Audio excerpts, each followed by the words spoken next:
بسم اللہ الرحمن الرحیم۔ السلام علیکم۔ ہیلتھ آبشار کی جانب سے آپ کی میزبان رشیدہ سلیمان کاف سے آج آپ کو کشمش اور کیلا کے بارے میں بتائیں گے۔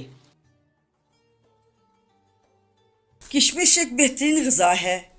اس میں مکمل فولاد پایا جاتا ہے، بیماریوں کو ختم کرتی ہے، اسہال کو ٹھیک کرتی ہے، آچش زد کو بجھاتی ہے، چہرے کا رنگ نکھارتی ہے، منہ کی بدبو کو زائل کرتی ہے۔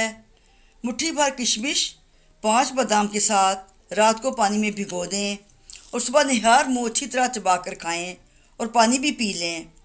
اس سے اعصابی تقویت کے ساتھ ساتھ حافظہ بھی تیز ہوتا ہے۔ کیلا، قرآن کریم میں بھی کیلے سے متعلق ارشاد ہے، اور تہ بتہ کیلوں کے شگوفے میں ہوں گے، سورۃ واقعہ آیت نمبر 30۔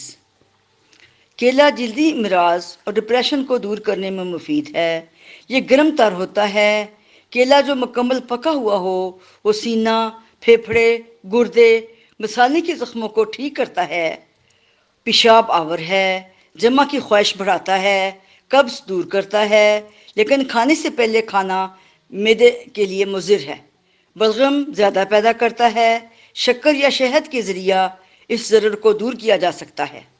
آپ کو ہماری ویڈیو کیسی لگی؟ ہماری ویڈیو شیئر کریں اور سبسکرائب کریں۔